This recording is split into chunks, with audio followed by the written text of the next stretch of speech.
साथियों, आप सभी जो ये तस्वीर देख रहे हैं वो है पृथ्वी के किसी बर्फीले क्षेत्र की नहीं, बल्कि चांद की धरती पर उतरे इंसानों की, जो चांद की धरती पर फतह कर अमेरिका का झंडा भी लगा रहे हैं। जिस तरह से आज चंद्रयान 3 की सफल लॉन्चिंग पूरी दुनिया में एक चर्चा का विषय बनी हुई है, बिल्कुल उसी तरह 54 साल पहले अपोलो 11 मिशन की लॉन्चिंग ने भी हर किसी को हैरान कर दिया था।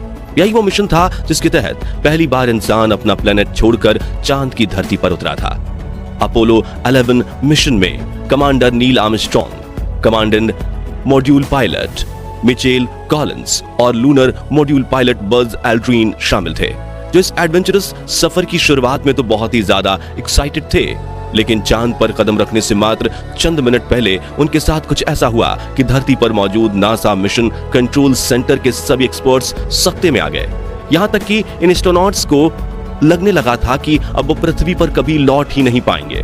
तो आखिर क्या हुआ था उनके साथ? चांद की सतह पर उन्हें किन किन मुसीबतों का सामना करना पड़ा और कैसे उम्मीद खो देने के बाद भी ये धरती पर सही सलामत वापस आ सके? दोस्तों, दिन था 16 जुलाई 1969। अपोलो 11 लॉन्चिंग के लिए बिल्कुल तैयार था। एस्ट्रोनॉट्स भी अपनी तैयारियां पूरी कर चुके थे।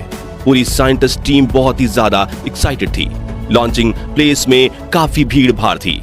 कैमरामैन के साथ शूट करते न्यू रिपोर्टर्स और उम्मीदों भरी नजरों से अपोलो 11 को देखते दर्शक माहौल को बहुत ही खास और यादगार बना रहे थे। इस मिशन की लॉन्चिंग को 10 लाख लोगों ने समुद्र के किनारे और राजमार्गों से देखा था। वहीं घरों और ऑफिसेज में मौजूद 60 करोड़ लोग अपने कामों को साइड करके लाइव ब्रॉडकास्टिंग के जरिए इस ऐतिहासिक मोमेंट का गवाह बन रहे थे। ऐसे में यूएस प्रेसिडेंट रिचर्ड निक्सन भी वहां पीछे रहने वाले नहीं थे। व्हाइट हाउस में मौजूद टीवी पर उन्होंने लाइव अपोलो 11 मिशन को उड़ान भरते देखा था। कई साल की मेहनत और रिसर्च के बाद नासा ने वो कर दिखाया था जिसके बारे में हम अपने बचपन की फेरी टेल्स में सुना करते थे। ये मिशन सुबह 9:32 पर लॉन्च किया गया, जो पृथ्वी की कक्षा में सिर्फ 12 मिनट में ही एंटर कर गया था। इसके बाद पृथ्वी की एक परिक्रमा पूरी करते ही SIVB थर्ड स्टेज रॉकेट ने उसे चांद के पथ पर अग्रसर कर दिया। इसके 30 मिनट बाद main rocket Saturn V spacecraft से अलग हो गया और स्पेसक्राफ्ट बिल्कुल सही गति से अपनी दिशा की तरफ बढ़ने लगा। फिर आया 20 जुलाई का दिन, जब मुख्य यान कोलंबिया से लूनर मॉड्यूल अलग हो गया। कोलंबिया में माइकल कॉलिंस अकेले रह गए थे और वहां से निरीक्षण कर रहे थे कि लूनर मॉड्यूल कैसा परफॉर्म कर रहा है। इधर लूनर मॉड्यूल में नील आर्मस्ट्रॉन्ग और बज एल्ड्रिन मौजूद थे, जो 20 जुलाई को चांद की सतह के बेहद करीब पहुंच गए। तीनों एस्ट्रोनॉट्स 4 दिन के सफर के बाद अपनी दुनिया से निकलकर चांद की इस दुनिया में बहुत उत्साह महसूस कर रहे थे। जब सबको लग ही रहा था कि हर एक चीज सब कुछ प्लान के मुताबिक चल रही है, तभी तीनों एस्ट्रोनॉट्स को पता चला कि ईगल निर्धारित समय से 4 सेकंड आगे चल रहा है। हमारे लिए 4 सेकंड का समय भले ही कोई खास इंपॉर्टेंस ना रखता हो, लेकिन अंतरिक्ष में हजारों किलोमीटर की स्पीड से चल रहे यान के लिए बहुत घातक साबित हो सकता है और उसे उसकी डेस्टिनेशन से मीलों दूर पहुंचा सकता है। इस 4 सेकंड का मतलब था कि ईगल निर्धारित की गई जगह पर लैंड नहीं करके कहीं और लैंड करने वाला था। अब चंद्रमा की हर जगह यान को उतारने के लायक नहीं है। वहाँ बड़े बड़े गड्ढे और उबड़ खाबड़ सतह मौजूद है, जिनसे टकराकर ईगल क्रैश भी हो सकता था। यह ऐसी सिचुएशन थी कि दोनों एस्ट्रोनॉट्स के पसीने छूटने लगे, क्योंकि यहाँ उन्हें पृथ्वी से भी हेल्प नहीं मिल सकती थी। अब अंतरिक्ष यान और चांद की दूरी महज कुछ ही किलोमीटर बची थी कि तभी एक और मुसीबत ने दस्तक दे दी, जिससे उनकी सांसें हलक में आ अटकी।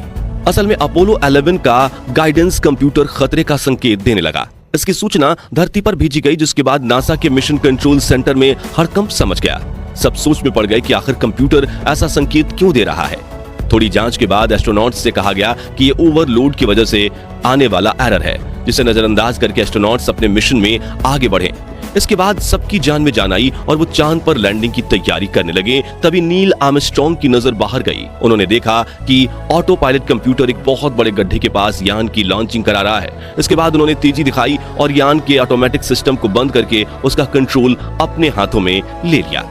फिर उन्होंने ऐसी जगह ढूंढना शुरू किया जहां यान को बिना किसी नुकसान के उतारा जा सके। आखिरकार काफी मुश्किलों के बाद चांद पर कदम रखने का समय आ ही गया और 20 जुलाई 20:17:39 IST पर ईगल यान की चंद्रमा पर सही सलामत लैंडिंग हो गई। इसके बाद नील आर्मस्ट्रॉन्ग ने लैंडिंग की सूचना कोलंबिया में मौजूद मिचेल कॉलिंस को दी। यान के चांद पर लैंडिंग के 6 घंटे बाद यानी 21 जुलाई को नील आर्मस्ट्रांग ने चंद्रमा की सतह पर अपना पहला कदम रखा, जिसकी तस्वीर शेयर करते उन्होंने कहा कि ये इंसान का एक छोटा सा कदम है, लेकिन इंसानियत के लिए एक बहुत बड़ी छलांग है। इसके बाद दोनों एस्ट्रोनॉट्स ने 3 घंटे तक चांद की सतह पर अलग अलग एंगल से तस्वीरें निकाली, वहां से पत्थर कलेक्ट किए, मिट्टी उठाई और सतह को खोदकर वहां से नमूने लिए ताकि पृथ्वी पर इन सभी चीजों की जांच हो सके और चांद से जुड़े उन रहस्यों से पर्दा उठ सके जो अभी तक किसी को पता नहीं है। नील आर्मस्ट्रांग ने अपने यान ईगल की तस्वीरें भी ली थी ताकि उसकी लैंडिंग के बाद की स्थिति के बारे में जांच की जा सके। कैमरे से चारों तरफ रिकॉर्डिंग की गई। दोनों एस्ट्रोनॉट्स कंगारू की तरह उछलते हुए आगे बढ़ते नजर आ रहे थे।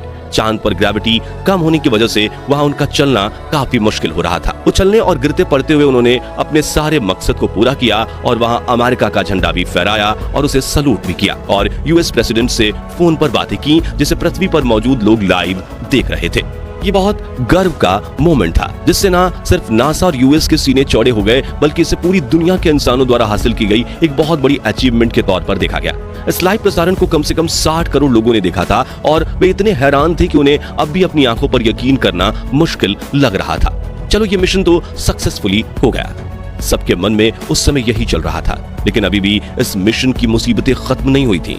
झंडा फहराकर एस्ट्रोनॉट्स जैसे ही मुड़े, उनके सामने कुछ ऐसा हुआ जिससे उनको लगने लगा कि अब वो चांद पर ही फंस चुके हैं और धरती पर कभी लौट ही नहीं पाएंगे।